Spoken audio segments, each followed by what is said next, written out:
Hello, everyone. Welcome to the Newsbrowse News Broadcast. 联合早报 reports on the latest figures from the U.S. Pentagon regarding military operations against Iran. According to data released on Friday, a total of 365 U.S. military personnel have sustained injuries during these operations.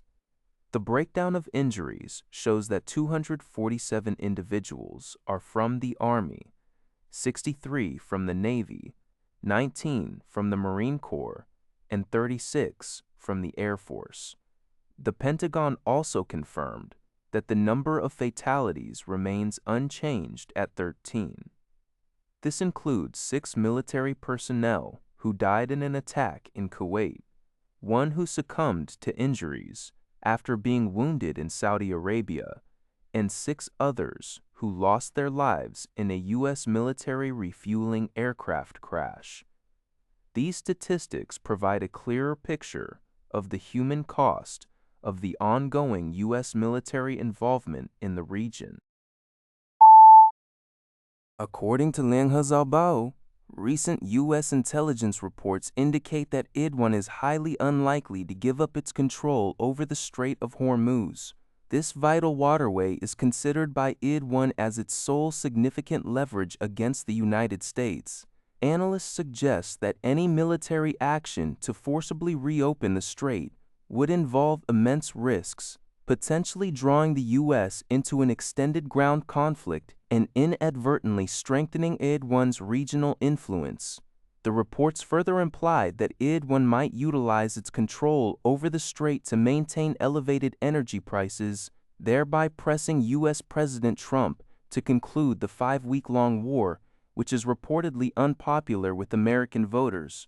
The Strait of Hormuz is a critical choke point through which over 1/5 of the world's oil trade and approximately 1/5 of global liquefied natural gas shipments pass.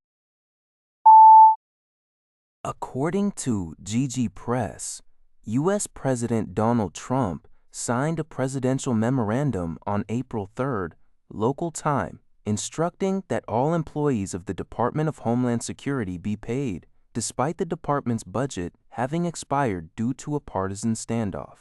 This action follows an earlier memorandum signed by the president to provide salaries to Transportation Security Administration (TSA) personnel, who are under the purview of the Department of Homeland Security in response to significant airport security line disruptions across the country. Despite these measures to ensure employee payment, deliberations on the Department of Homeland Security's budget continue in the federal Congress. As a result, the partial shutdown of some of the department's agencies remains in effect, with no clear agreement yet reached between the opposing parties, leaving the future of the budget bill uncertain. The maiden flight of the TL-3, a new heavy-lift liquid propellant carrier rocket built by Beijing-based private rocket maker Space Pioneer, was unsuccessful on Friday afternoon, according to China Daily. The rocket, which launched from the Jiuquan Satellite Launch Center in northwestern China, experienced abnormal flight before reaching its preset orbital altitude and deploying its payload. Engineers have initiated a comprehensive investigation into the cause of the failure. The TL-3, standing 72 meters tall with a diameter of 3.8 meters, is the largest and most powerful liquid propellant rocket developed by China's private space sector, often compared to SpaceX's Falcon 9. Despite this setback, Space Pioneer, which successfully launched its TL-2 rocket in 2023, remains a crucial player in China's drive to reduce space access costs through reusable rocket technology. That's all for this video. Thank you for watching. See you in the next video.